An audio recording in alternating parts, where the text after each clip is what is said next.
et vous êtes venu au département de l'environnement à travers l'Agence de l'environnement et du développement durable, qui est un établissement public à caractère administratif qui est sous la tutelle du ministère en charge de l'environnement. Et nous avons des missions essentielles, entre autres de veiller à l'intégration de la dimension environnementale et changement climatique dans toutes les politiques de développement de notre pays, une mission fondamentale. En même temps, nous sommes chargés de coordonner l'ensemble des accords multilatéraux sur l'environnement qui sont aujourd'hui ratifiés par notre pays. Je veux citer entre autres les conventions de la génération de Rio, la convention cadre des changements climatiques, la convention sur la désertification, la convention sur la biodiversité. Au-delà, nous avons aussi plusieurs conventions qui ont été ratifiées par notre pays, telles que la convention de Bâle, telles que la convention d'Alger révisée à Maputo, et une trentaine de conventions dans ce sens qui font aujourd'hui partie de l'ordonnancement juridique de notre pays. Et vous êtes là aussi pour savoir effectivement dans un contexte effectivement de développement durable, quelles sont effectivement nos missions essentielles.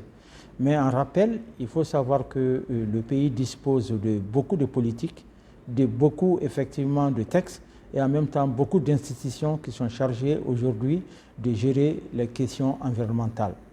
Parmi les politiques, nous pouvons faire référence à la politique nationale de protection de l'environnement qui a été élaborée en 1998 et qui vient d'être révisée. Nous avons une politique nationale sur le changement climatique assortie d'une stratégie et d'un plan d'action. Nous avons une politique nationale de l'assainissement, nous avons une politique forestière, nous avons un cadre stratégique pour une économie verte et résiliente au changement climatique pour vous dire qu'il y a assez de politiques et l'environnement étant une question transversale, il y a beaucoup d'autres politiques qui ont un lien étroit avec les questions de l'environnement, telles que la politique énergétique, la politique de l'eau et la politique dans tous les autres domaines qui sont des domaines connexes effectivement de l'environnement. Au-delà de ces politiques, il faut rappeler adamant aussi que nous avons quand même un cadre juridique très abondant. Et ce cadre juridique, nous avons effectivement des textes sur la loi sur les pollutions et les nuisances qui a été pris en 2001, qui vient d'être révisé tout récemment. Nous avons des textes relatifs à la gestion des ressources forestières du domaine forestier national. Nous avons aussi des textes sur l'évaluation environnementale stratégique, des textes sur les études d'impact environnemental et social. Nous avons des textes sur les installations classiques, pratiquement dans tous les domaines, le code minier, le code de l'eau, l'urbanisme, tout cela fait partie effectivement de l'environnement.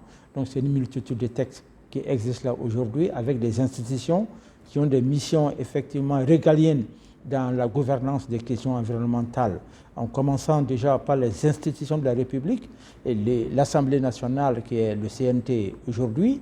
Nous avons le Haut Conseil des collectivités territoriales qui ont un mandat très marqué dans la gouvernance de l'environnement et nous avons le Conseil économique, social et culturel et d'autres institutions non les moyennes. Et pratiquement tous les départements ministériels interviennent dans la gouvernance environnementale, plus leurs services techniques de l'agriculture, l'élevage, la pêche, l'environnement, l'agence de gestion des stations d'épuration, la direction nationale des eaux et des forêts, etc., etc. Pratiquement tous les départements techniques interviennent dans ces questions-là. Donc des cadres politiques, institutionnels et juridiques très abondants.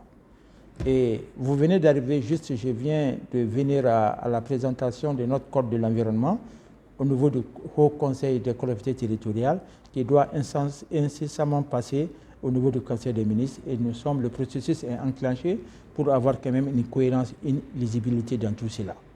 Donc ça c'est globalement ramasser les missions de l'Agence de l'environnement, une mission d'information, une mission de renforcement des capacités et aussi une mission de réflexion stratégique sur les questions effectivement de gouvernance environnementale de façon globale.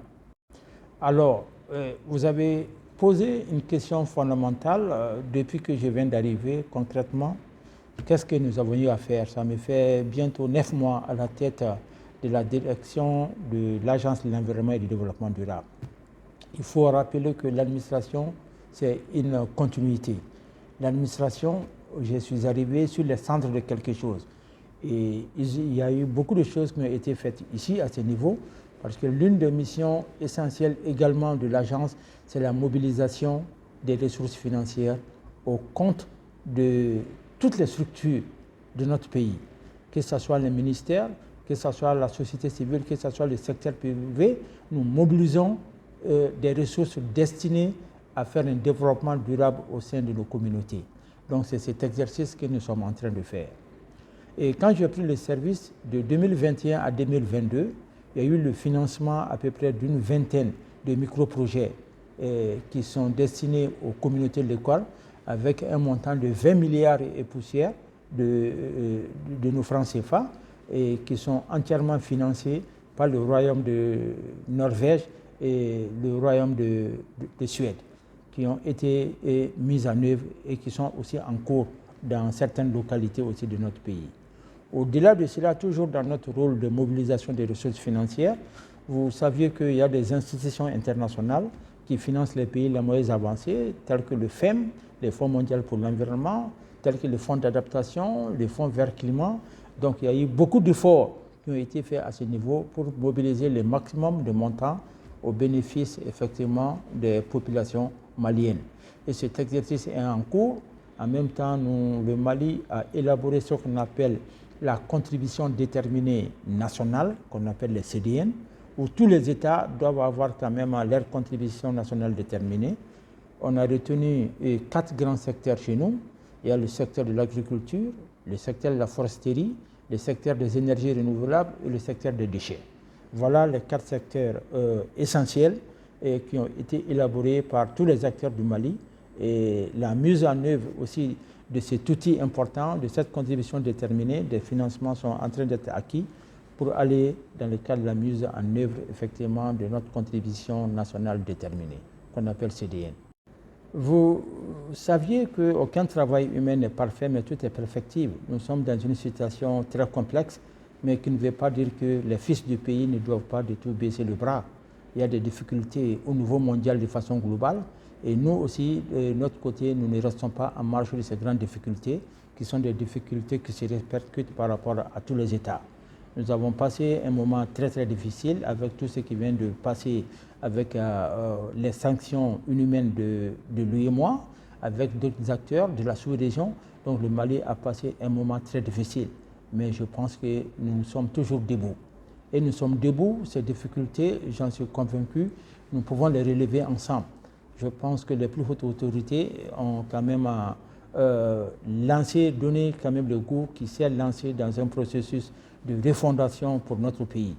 Donc, malgré ces difficultés, je pense que nous ferons avec les moyens de bord que nous avions, mais tout en sachant que nous sommes confrontés à des défis à relever et que des enjeux sont là et nous devons les gérer et personne ne les gérera à notre place. Très difficile de donner des coûts chiffrés, mais des montants ont été annoncés lors de la 27e COP qui s'est tenue à Sharm el-Sheikh, précisément en Égypte. Donc il y a eu une forte délégation du Mali, effectivement, qui a pris part à cette 27e conférence des parties à la Convention cadre des Nations Unies sur les changements climatiques. Au titre effectivement de cette convention, nous avons vu que le Mali dispose d'un fonds à peu près de 20 millions de dollars auprès du fonds d'adaptation, qui est très important, auprès du FEM, de 21 millions à peu près de dollars aussi au compte du Mali.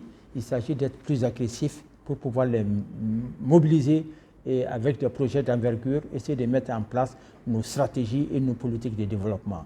Et voilà quelques-unes des pistes qui sont là où nous devons être plus agressifs pour pouvoir mieux mobiliser. C'est des fonds qui existent, donc il faut aller avec des projets d'envergure pour pouvoir mieux les mobiliser. Et ce travail en 2023 va constituer l'une des pierres angulaires de notre démarche également, au bénéfice de la population malienne. Moi, je pense qu'il est très important qu'ils sachent que les questions environnementales, les questions du changement climatique sont avant tout aussi des questions de développement. Le plus important, je vais puiser effectivement dans notre culture, c'est de se donner la main, de se pardonner et de parler d'une seule et même voix. C'est très important, il faut qu'on se donne la main, en sachant toujours que personne ne fera ce pays à notre place. Communauté locale, au niveau des villes, au niveau des régions, au niveau effectivement des communes, nous travaillons tous pour le même peuple, pour la même nation. Moi, je pense que le conseil effectivement que je donnerai, c'est qu'on se donne toujours la main pour essayer de s'attaquer ensemble les défis, pour essayer de gérer ensemble les enjeux de notre pays.